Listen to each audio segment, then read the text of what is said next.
Para alguns irmãos, para alguns amigos, será talvez não muito compreensível falarmos de missões nacionais.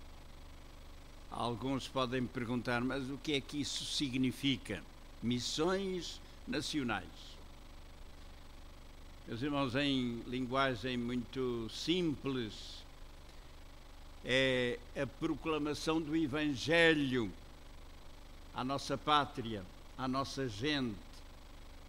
É a pregação a um povo que necessita de ouvir a grande mensagem que Jesus Cristo nos deixou. É missões em Portugal, a terra que amamos, a terra que queremos ver rendida aos pés do Senhor. A Escritura diz-nos que bem-aventurada é a nação cujo Deus é o Senhor. Fala-se muito em Portugal das suas carências. Há grande dificuldade junto de alguns, há pobreza. O que é que está a faltar-nos? Muita coisa, provavelmente. Mas falta-nos mais do que tudo o Evangelho, falta-nos Deus, falta-nos Cristo, falta-nos esta tão grande bênção de um Deus que nos ama e que nos pode abençoar, que pode resolver os problemas que nós temos e que os homens não podem resolver. Ainda que procurem, ainda que queiram, ainda que o desejem, realmente há problemas que não estão nas nossas mãos para serem resolvidos. No tempo de Jesus, o mundo que o viu nascer tinha muitos problemas. Era um tempo de ocupação pelo império. Era um tempo de miséria, de sofrimento, de opressão, de escravatura. Era um tempo de muitas carências. Foi nesse tempo que Deus viu o seu povo e quis resolver o seu problema. E o que é que Deus fez? O que é que Deus resolveu fazer para resolver os problemas tão graves, tão angustiosos que os homens passavam? Qual foi a solução? Qual foi o milagre? Meus irmãos, Deus fez o maior milagre. Deu o seu Filho, o melhor missionário, para falar ao povo as boas novas do reino. Jesus veio para anunciar a resposta. Ele mesmo dizia: eu sou o caminho, eu sou a verdade, eu sou a vida. Se o Filho vos libertar, verdadeiramente sereis livres. E Jesus veio. Nós vimos a sua glória, como a glória do unigênito do Pai, cheio de graça e de verdade. Nós ouvimos as suas palavras, que são palavras de vida eterna. Mas a sua obra não acabou, meus irmãos. Ele continua a desejar salvar a toda a humanidade. Aquilo que a Escritura nos garante é que Deus não quer que ninguém se perca. Deus não quer. Por isso, Ele deu tudo quanto é necessário para que todos sejam salvos. Em Jesus Cristo temos a salvação. E porque a obra da evangelização, da proclamação do Evangelho não terminou, Ele deu-nos uma ordem. Os irmãos conhecem. Podem abrir os seus Novos Testamentos e ver em Atos capítulo 1, verso 8, o que é que diz ali? Mas recebereis o poder do Espírito Santo que há de vir sobre vós e ser-me-eis testemunhas, tanto em Jerusalém, como em toda a Judeia e Samaria e até aos confins da terra. Esta ordem foi dada a mim, foi dada a ti, foi dada a todos, inclusive aos adolescentes que estão na galeria. Esta ordem foi dada a todo aquele que crê. O Senhor tem-nos aqui comissionados para esta tão grande tarefa, ser-me-eis testemunhas. De quem é que nós vamos testemunhar, meus irmãos? Às vezes alguns dizem, mas eu não sei o que é que vou dizer. Diga o que sabe. A testemunha deve dizer sempre o que sabe, o que ouviu, o que viu, não mais do que isso. Os advogados às vezes fazem, enfim, algumas manobras e procuram dizer às testemunhas como é que eles devem responder, como é que eles devem falar. Eu não sou advogado, por isso posso falar. As testemunhas devem dizer somente aquilo que sabem, aquilo que viram, aquilo que conhecem, aquilo que é do seu conhecimento profundo da verdade. E nós, como testemunhas, meus irmãos, o que é que precisamos dizer? Dizer aquilo que sabemos acerca de Jesus. E nós sabemos tanto acerca dele. Vamos testemunhar de um Salvador maravilhoso, que nos amou, que se comovia. Ele não era indiferente. Ele comovia-se vendo a multidão necessitada. Ele chorava num funeral, vendo Marta e Maria a chorar. Também ele chorou. Que admirável mestre nós temos! Ele alimentava as multidões, aqueles que estavam com fome. O Senhor aproximava-se deles e dizia aos seus discípulos: dai-lhes de comer, é urgente que eles tenham pão para se alimentarem. Aquele Jesus era o Jesus que chegava junto das criancinhas, que as tomava nos seus braços e as abençoava. Nós testemunhamos de um Jesus que realmente tem todo o poder no céu e na terra. É desse Jesus que nós temos que testemunhar. Esse Jesus que acalmava as tempestades. Esse Jesus que nós não conhecemos muito e que tanto nos pode dar. Mas, meus irmãos, quando nos lembramos que fomos chamados para esta obra, nós temos que ser verdadeiros e dizer que não é uma obra fácil. Que o digam os irmãos que vão por essas terras tão difíceis.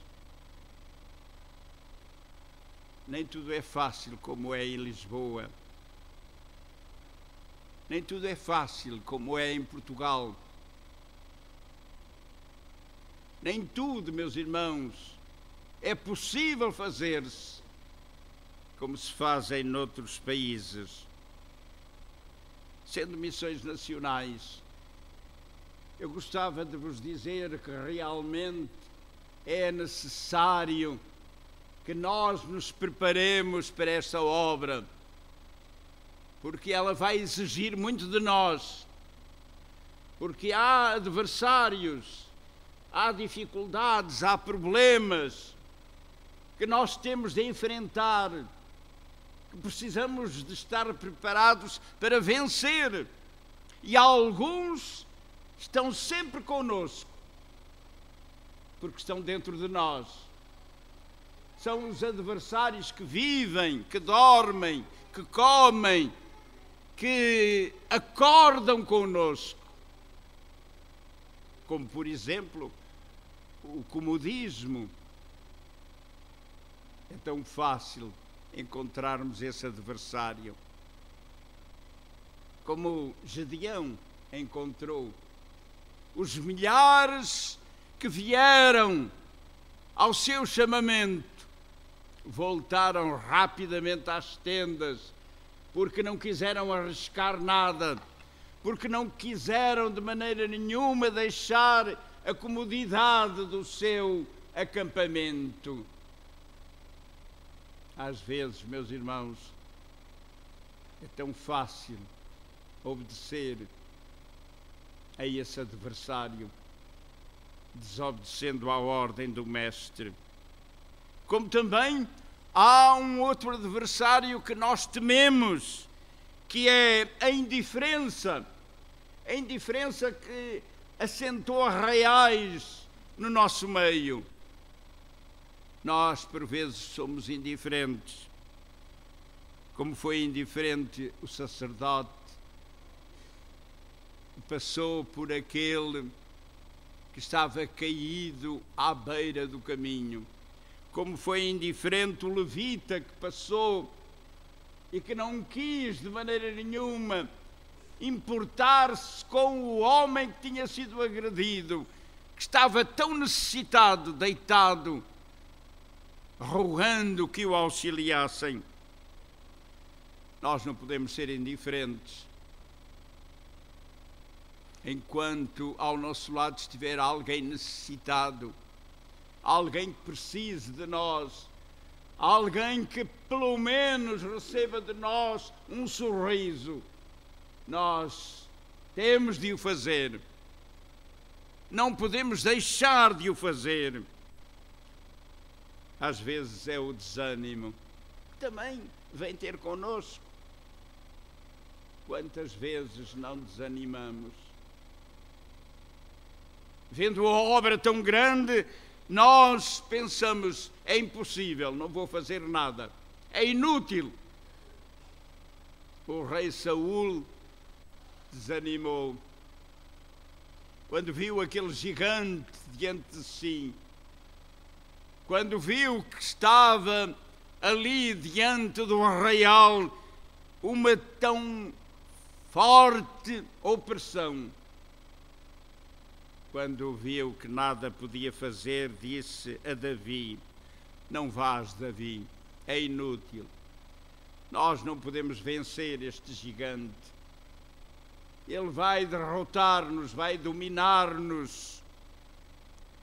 Mas Davi resolveu ir para vencer o desânimo, para não ser derrotado pelo desânimo. Porque ele foi no nome do Senhor. Ele recordou as vitórias que tinha tido. Ele lembrou-se que tinha um Deus poderoso e grande, que não podia deixar de o servir e de o honrar com a sua força, com a sua coragem, com a sua fé. Mas às vezes, irmãos, nós somos assaltados pela incredulidade. Há crentes incrédulos. Às vezes nós não queremos, não acreditamos, achamos que é impossível. Do povo de Israel foram enviados os melhores, os líderes que foram espiar a terra e viram a terra, e a terra era boa, produzia, era agradável, tinha tudo quanto era de bom, mas era inútil, não podiam conquistá-la. A terra que manava leite e mel, que tinha sido prometida àqueles espias de Israel, achavam que ela não podia ser conquistada, porque havia lá gigantes, porque eles eram como gafanhotos, eles não podiam fazer nada. Meus irmãos, quanta incredulidade às vezes não nos assalta. Inimigos tão aguerridos, tão poderosos, como por vezes a avareza. Hoje foi dia de levantamento da oferta para missões nacionais e muitos provavelmente podiam ter sido derrotados por esse gigante adversário, por essa força que tantas vezes nos domina. O que aconteceu, por exemplo, com o Faraó? O povo de Israel pediu para ir servir ao Senhor no deserto. E Faraó, num gesto que parecia ser magnânimo, de bondade, disse: então podeis ir. Eu até desejo livrar-me de vós. Podeis ir, mas deixai os vossos bens. Saí do Egito, mas deixai aqui todos os vossos bens. Meus irmãos, quando nós partimos para esta peleja, quando nós partimos para esta tarefa, para esta missão, quando a desejamos cumprir, quando queremos que ela seja feita em plenitude, nós temos que ir totalmente. Não aconteça como aconteceu com um irmão que pensava que se tinha convertido. Quando foi chamado para se batizar, ele teve o cuidado de passar a carteira à esposa e disse: não vá o pastor batizar-me também a carteira. E então foi batizado sem a carteira.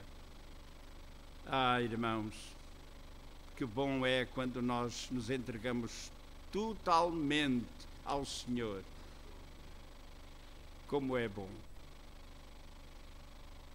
quando todos e tudo é declarado ser do Senhor. Do Senhor é a terra, a sua plenitude e aqueles que nela habitam. Que neste dia de missões nacionais celebremos de coração missões nacionais para a glória do Senhor.